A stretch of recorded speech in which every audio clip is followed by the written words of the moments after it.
कुछ राक्षस आकाश मार्ग से आ रहे हैं। अच्छा ठीक है।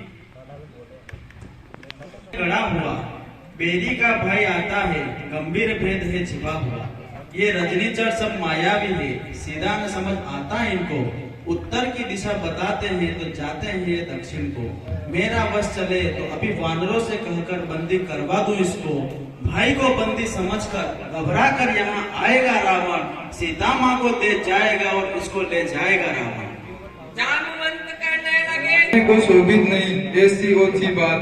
अगर लड़ने आया होगा तो भी लक्ष्मण जी का एक ही बाण काफी है। फिर क्यों छेड़े वानर उसको, संहार मिलने आया। हो सकता है संधि का संदेश लाया हो, अथवा रावण का वह हमारे शरणागत बन के आया हो। शरणार्थी है तो उन्हें सादर शिष्टाचार से लाओ लिवा कर साथ। जो निर्मल है, जो निश्चल है, वही जन मुझको पाता है। चालाक, प्रपंची, धूर्त, छली कब मेरे सम्मुख आता है। यदि सबित शरणागत होगा तो दामन से उसे ढकूंगा मैं। फिर महापातकी भी हो तो उसको न कदापि तजूंगा मैं उसका सच्चा साथी हूँ जो सब प्रकार से आरत है। मैं उसका सच्चा साथी हूँ जो जन मेरा शरणागत है। यदि शरण आ रहा है मेरी तो अपना कर रखूंगा, अपने समीप बिठाऊंगा। लक्ष्मण जैसा समझूंगा मैं। शरणागत परम प्रियकर ओले ना आज तक याद मुझे, मैं परिचित खूब विभीषण से हूँ। वे भक्त वत्सल है और वे शरणागत होने के लिए आए हैं। अपना तो मान आविए प्रभु, घर का बेटी मिल जाएगा और उसे आशा है कि वह लंका का राज भी चाहता है। हे प्रभु, हम उसे लेकर आते हैं, आप उन्हें अपनी शरण में लीजिए। विनती कर प्रभु चरण में डाल दिया निज मार्ग। शरणागत की लाज अब रख ले श्री रघुनाथ। हसरत में वानर कर दे हम आयो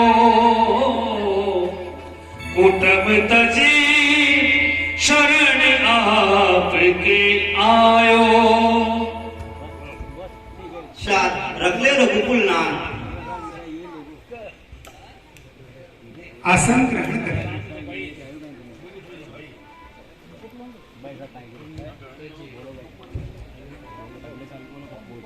कहिए लंकेश, कुशल से हैं? घर में सब प्रसन्नता है? बतलाइए मुझे, मैं प्रस्तुत हूँ। क्या इच्छा है, क्या आज्ञा है?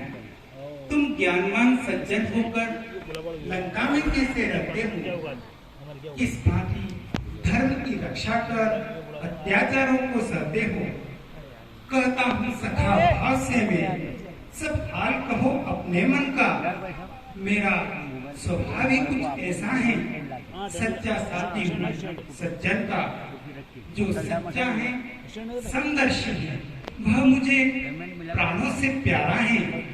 वही मुझसे मिल सकता है जिसने अपनापन मारा है। मधुर वचन सुन दुनिया रघुकुल जो वह दास सदा बड़भागी है। वह दास सदा बड़भागी है जिसके वो सेवक है। हे प्रभु, जब आप धनुष बाण लेकर हृदय से गुजरते हैं, काम, क्रोध, मंद, मोह, माया ही दूर हट जाता है। माया मोह में फंसा हुआ आदमी जब तक मुख से श्री राम नहीं लेता तब तक वह विश्राम नहीं पा सकता है। हे प्रभु, अब तक तो कानों से आपकी महिमा सुनी, आज प्रत्यक्ष रूप से आपके दर्शन कर मेरा जीवन धन्य हुआ। हे प्रभु, मैं तो राक्षस कुल में जन्मा हूँ, इसीलिए ब्रह्म में भूला। जब आप ही मेरे भाई तो मैं आपकी शरण में आया। नरपुंगव नरकेसरी नरनायक नरनाथ, आज विभीषण दीन है, प्रभु के हाथ निबाह। एवं धन धाम सीता परिवार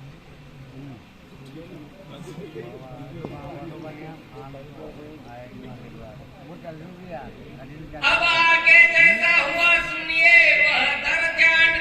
हे किष्किंधापति, हे लंकापति, बतलाइए अब क्या करना है?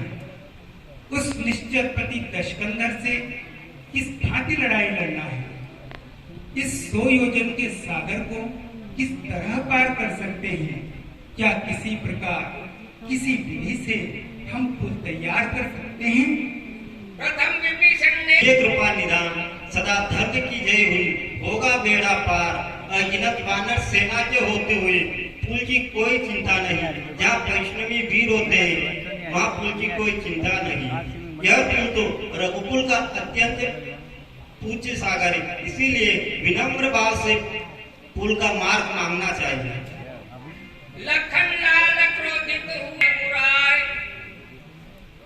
जो काय करना है वह होगा ना विनय की बातों से। हे भाई, कभी घी सीधी या खड़ी उंगली से नहीं निकलता है। मैं तो कहता हूँ चर्चाएं धनुष पर बाण आदि सब कर्म हरण होगा। फिर चाहे समुद्र हो या महासमुद्र, आरत हो चरण शरण होगा। शांत लक्ष्मण, ऐसा ही होगा, मगर धरे रहो कुछ देर। कितना कर सिंधु तट बैठे विनय निमित्त दूत पठाए थे। वानराकार में सुख सारण इस समय घूमते फिरते थे। श्री राम विभीषण मिलन देकर साधन था। जब गुप्त दूत अनुमान लिया, नाक कान काटो भी बोले कपि 2-3। राम लखन की देव उठे तभी दुहाई दी। तुम्हें राम जी की दुआई है, छोड़ दो हमें। नाक कान काट दो इसके। तुम्हें राम जी की दुआई है, छोड़ दो मुझे। इसे छोड़ दो। ले जाओ हमारी चिट्ठी उस दशकंदर को दिखला देना, और हो सके तो कुछ मुख से भी समझा देना। कहना नास्तिकता, चोरी, कलह, नशा, परनारी यह वस्तुएं है वंश विनाशकारी। कहना आंखों के होते अंधा है, जो बीच जहर का पोता है। चोरी से हर लाया परनारी, अब रण में सम्मुख न होता है।